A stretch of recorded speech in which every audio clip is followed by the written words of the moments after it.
আমরা সবাই জানি যে রিয়াং জনজাতি গোষ্ঠী এখানে দ্বিতীয় বৃহত্তম জনজাতি গোষ্ঠী হিসাবে পরিচিত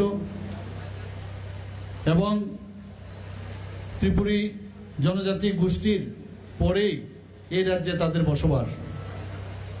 জানা যায় যে বর্তমানে যে বাংলাদেশের যে চট্টগ্রাম পর্বত সেখান থেকে ওনারা অনেক আগে ত্রিপুরাতে এসেছিলেন। জানা যায় যে বর্তমানে যে বাংলাদেশের যে চট্টগ্রাম পর্বত সেখান থেকে ওনারা অনেক আগে ত্রিপুরাতে এসেছিলেন। জানা যায় যে বর্তমানে যে বাংলাদেশের যে চট্টগ্রাম পর্বত সেখান থেকে ওনারা অনেক আগে ত্রিপুরাতে এসেছিলেন।